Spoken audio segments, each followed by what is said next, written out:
안녕하세요. 김신조입니다. 제가 며칠 전 영상에서 리플이 3,900원대 눌림을 회복하고 4,200원 수준까지 회복될 거라고 말씀드렸었죠. 4,200원, 4,500원, 5,000원까지도 순차적으로 갈 수 있는 그림이 만들어지고 있어요. 그래서 지금처럼 조정이 나올 때 분할로 진입하고 흔들리지 않고 기다리는 게 중요합니다. 당시 시장 분위기는 조정 국면이었고 리플도 3,900원 초반에서 답답한 움직임을 보였었는데 저는 이는 잠깐 눌림목에 불과하고 단계적 상승이 곧 시작된다고 해석했어요. 그리고 실제로 리플은 다시 반등하여 4,200원 턱 밑까지 올라섰습니다. 지금은 4,190원대에서 조정을 받고 있는 모습인데 이건 자연스러운 이익 실현 매물 때문이라고 볼 수 있어요. 다행인 건 아직까지 추세가 꺾인 조정은 아니라는 점, 오히려 다음 레벨업을 위한 숨고르기 가능성이 큽니다. 리플이 조정을 받고 있는 지금 다시 한번 상승 랠리를 준비 중인 결정적인 이유가 나왔어요. 한번 살펴보겠습니다. 첫 번째, 리플이 중동의 핵심 허브 두바이 정부 주도의 부동산 프로젝트에 참여합니다. 좀 더 구체적으로 말씀드리면 컨트롤 알트라는 토큰화 전문 플랫폼과 협력을 해서 두바이 토지청의 부동산 등기 시스템을 리플의 리플 레저 위에서 디지털화하는 작업에 들어간 겁니다. 이게 왜 중요하냐고요? 이건 단순한 기업 간 제휴 수준이 아닙니다. 국가 정부기관이 공식적으로 리플의 블록체인 인프라를 활용하겠다고 나선 것이죠. 즉 부동산 자산이라는 거대한 실물 가치를 리플 생태계 위에서 토큰화하고 관리하겠다는 이야기예요. 여기엔 두 가지 중요한 시사점이 있습니다. 첫째, 리플 레저는 단순 송금용 블록체인이 아니라 실물 자산을 디지털화하고 유통할 수 있는 공공 인프라로 인정받기 시작했다는 의미. 둘째, 부동산처럼 보수적인 자산군에서조차 블록체인 전환이 시작됐다는 것. 그리고 그 중심에 리플이 있다는 점이 매우 큽니다. 쉽게 말해 리플이 단순한 암호화폐를 넘어서 국가 간이 프로젝트에 채택되는 신뢰 기반의 기술로 확장되고 있다는 것이죠. 이런 흐름은 앞으로 다른 국가의 디지털 자산 정책, CBDC, 공공 시스템 연계 등에도 영향을 줄 수 있고 리플의 기관 수요와 실사용 사례를 폭발적으로 늘릴 수 있는 역대급 뉴스라고 할 수 있습니다. 두 번째 호재는 정말 의미가 큽니다. 바로 미국 SEC가 소송 항소를 철회할 수도 있다는 가능성이 공식 언론을 통해 언급됐다는 점이에요. 7월 17일 SEC가 내부 회의를 열고 이 항소 여부를 결정할 것이라는 보도가 나왔습니다. 즉 실제 항소를 포기할 가능성이 공식적으로 거론되기 시작한 거죠. 이게 왜 중요할까요? 만약 SEC가 항소를 철회하게 되면 리플에 대한 법적 불확실성이 확실히 사라지고 기관 자금이 본격적으로 유입될 수 있는 환경이 열리는 것입니다. 특히 중요한 건 이게 리플 현물 ETF 승인과도 직결될 수 있다는 점이에요. SEC가 리플은 증권이 아니다 라고 사실상 인정하는 셈이니까 리플 기반의 ETF 승인 절차도 더 빨라질 수밖에 없습니다. 이건 단순히 좋은 뉴스 수준이 아니죠. 법적 리스크 제거, 제도권 진입, 기관 투자 유입 이 세 가지가 동시에 열릴 수 있는 초대형 촉매제인 거죠. 그런데 여기서 끝이 아닙니다. 최근 리플 거래의 무게중심은 한국에 있습니다. 바로 업비트를 기준으로 하루 수천만 개의 리플이 거래되고 있고 글로벌 기준으로도 리플 거래량의 70%가 한국에서 발생하고 있다는 분석까지 나왔습니다. 즉 지금 리플은 ETF 승인, 실제 수요 기반의 거래량 급증, 그리고 한국 투자자들의 강력한 매수세까지 이 세 가지 요소가 완벽하게 겹쳐진 상황이에요.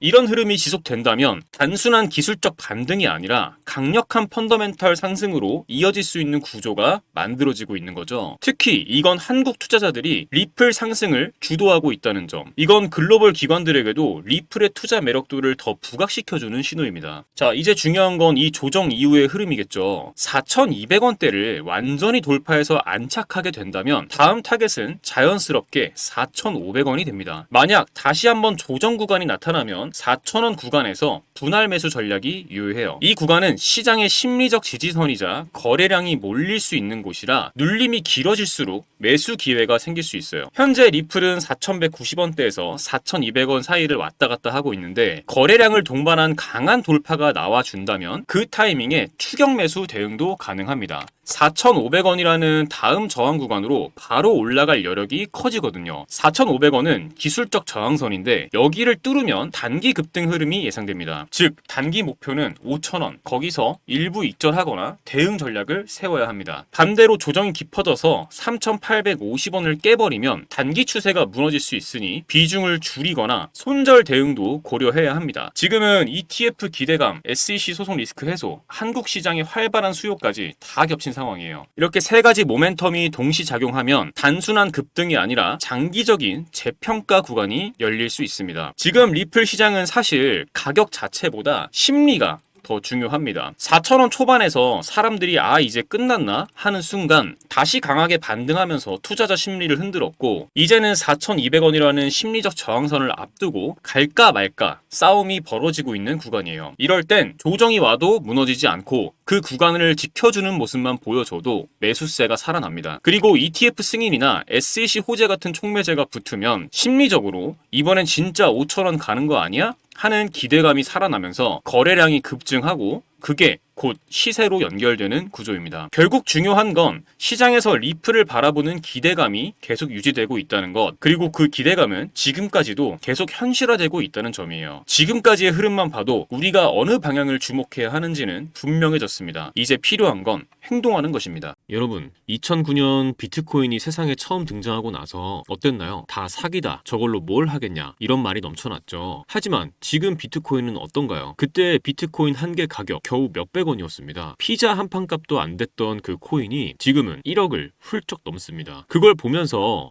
그때 진짜 살 걸 후회하는 분들 정말 많았죠. 그리고 또 말하죠. 이제 너무 많이 올랐잖아, 지금 들어가긴 너무 늦은 거 아니야? 그런데요, 기회는 늘 사람들이 이미 끝났다고 말할 때 다시 시작됩니다. 시간이 흐르면서 사람들은 서서히 깨닫기 시작했습니다. 이제 이건 단순한 투자가 아니라 세상의 돈의 흐름이 바뀌는 신호라는 걸요. 그리고 지금 그 흐름은 이제 국가와 정치가 직접 움직이는 단계까지 왔습니다. 트럼프가 재선이 됐고 그의 정책 하나하나가 시장을 뒤흔들고 있죠. 암호화폐는 미국의 미래다, 트럼프 대통령이 직접 이런 말을 했습니다. 심지어 비트코인을 보유하겠다는 연방정부 관료도 등장하고 미국의 암호화폐 규제가 갑자기 완화되면서 돈의 방향이 바뀌고 있어요. 그리고 중요한 건 이 흐름은 아직 끝나지 않았다는 겁니다. 비트코인이 1억이 넘어가는 지금도 기관들은 계속 사들이고 있고 각국 정부는 이제야 본격적으로 움직이기 시작했어요. 지금이야말로 시작점에 선 순간입니다. 하지만 중국과의 관세 전쟁, 달러 강세, 기준금리 발언들까지 한순간에 시장이 뒤집히는 일도 계속되고 있죠. 이런 복잡한 상황 속에서 혼자 매매하시는 여러분 얼마나 불안하실지 저도 너무 잘 압니다. 내가 사면 떨어지고 내가 팔면 올라가는, 가슴이 철렁하고 손이 떨리는 그 순간들, 나 지금 잘하고 있는 걸까? 그 고민 저 역시 수도 없이 겪어봤습니다. 그래서 여러분께 이 말씀 꼭 드리고 싶어요. 혼자 투자하시더라도 혼자 고민하지 마시라고요. 여러분, 투자하시면서 가장 어려운 부분은 역시 언제 매수를 해야 하고 언제 매도를 해야 하는지 이 타이밍을 잡는 것이죠. 더 큰 문제는 대부분이 매수는 하시지만 매도를 못 하신다는 점이에요. 오를 땐 더 오를 것 같고 내릴 때는 다시 올라올 것 같아서 계속 기다리다가 결국 물리신 분들 정말 많으실 겁니다. 하지만 투자에서 가장 중요한 건 조금씩이라도 수익을 꾸준히 보면서 손실을 최소화하는 것이에요. 물론 그 매수 매도 타점을 정확히 잡는 건 말처럼 쉽지 않죠. 그런데 저는 이 방법을 이용해서 지금까지 손실을 최소화하면서 꾸준히 수익을 챙길 수 있었습니다. 그리고 이 방법을 여러분께 공유해드리려고 합니다. 바로 AI 지표입니다. AI가 이평선, 볼린저 밴드 등 실거래 데이터를 기반으로 정확한 매수 매도 타이밍을 잡아서 신호를 주는데요. 직접 보시는 게 빠르겠죠. 자, 이게 제가 사용하고 있는 AI 지표인데요. 자, 리플 차트를 보시면 초록색 바이라고 써져 있는 부분이 매수 신호, 빨간색 셀이라고 써져 있는 부분이 매도 신호입니다. 보시는 것처럼 매수 신호가 나온 구간마다 강한 상승이 나왔고 매도 신호가 나온 구간마다 하락이 이어졌습니다. 이럴 때는 매도하고 다음 매수 신호가 나올 때까지 기다리는 겁니다. 제가 이 지표를 사용한 결과를 공유해 드릴게요. 지금 보시면 승률이 75%, 수익률이 38% 나와 있는 거 보이시죠? 이런 식으로 손실은 최소화하면서 수익을 안전하게 가져갈 수 있었습니다. 자, 시바이누 차트도 한번 보시면 리플 차트와 동일하게 매수 신호에서는 상승이, 매도 신호에서는 하락이 나온 지점들 보이실 겁니다. 이것도 마찬가지로 승률 67%, 수익률은 45% 달성했습니다. 마지막으로 도지코인 차트입니다. 동일하게 매수 매도 신호들 나와 있는 거 확인 가능하시죠? 도지코인 같은 경우도 승률 71%, 수익률 26% 달성해서 수익을 실현했습니다. 요즘 같은 혼란스러운 장에서도 저는 이 지표를 활용해 최근 최근 한 달 동안 70% 정도 수익을 가져갔고 굉장히 만족스럽게 거래를 하고 있어요. 많은 분들이 종목 하나 잡아두고 소위 존버한다 이런 말씀들 많이 하시죠. 물론 존버도 전략이지만 기다리는 동안 놓치는 기회는 누가 책임져 줄까요? 한 번에 큰 수익을 내는 전략은 그만큼 큰 리스크와 긴 시간을 감수해야 합니다. 그보다 훨씬 더 현실적인 방법은 매일 3%, 5%씩 수익을 쌓는 것이에요. 예를 들어 하루에 5% 수익 봤다. 이 말 들으면 어떻게 느껴지시나요? 얼마 안 된다고 생각 드시죠? 정말 그럴까요? 1,000만 원을 가지고 하루에 5%씩 15일 동안 수익을 냈다고 가정을 해보겠습니다. 얼마가 될까요? 놀라지 마세요. 총 수익금은 1,078만 원, 원금 포함 2,078만 원이 됩니다. 2,000만 원으로 시작했다면 4,157만 원, 3,000만 원으로 시작했다면 6,236만 원입니다. 이게 제가 바로 앞전에 조금씩 수익을 쌓고 리스크는 최소화해야 한다고 말씀드린 이유예요. 중요한 건 크게 먹겠다가 아니라 언제 들어가고 언제 나와야 하는지 그 타이밍을 제대로 잡는 것입니다. 이 AI 지표는 그 타이밍, 지금 진입해도 될까? 지금 팔아야 할까? 이 질문에 대한 기준을 잡아드릴 수 있는 도구입니다. 그래서 이 지표를 이 영상 끝까지 시청해주신 우리 구독자분들께 무료로 공유해드리겠습니다. 지금 영상에서 보시는 이 번호, 영상 하단 더보기란에도 적어두었습니다. 010-2296-1359 이 번호로 간단하게 문자로 공유라고 남겨주시면 앞서 보여드렸던 AI 지표 설정 방법 공유해드리겠습니다. 금전 요구 절대 없으니까요. 부담 갖지 마시고 연락 주셔서 많은 분들이 공유 받으셨으면 좋겠습니다. 010-2296-1359 공유라고만 문자로 남겨주시면 됩니다. 여러분, 투자는 결국 내가 내리는 결정의 결과를 내가 다 감당해야 하는 외로운 길입니다. 근데 말이죠, 그 외로움 속에서도 우리는 계속해서 더 나은 선택을 해나갈 수 있습니다. 혼자만의 싸움이지만 그렇다고 꼭 혼자일 필요는 없어요. 제가 드리는 이 지표가 가장 불안한 그 순간에 도움이 될 수 있다고 믿습니다. 여러분의 투자 이제는 두려움이 아니라 확신으로 채워지길 진심으로 바랍니다. 지금까지 신조 있는 코인 투자 김신조였습니다. 감사합니다.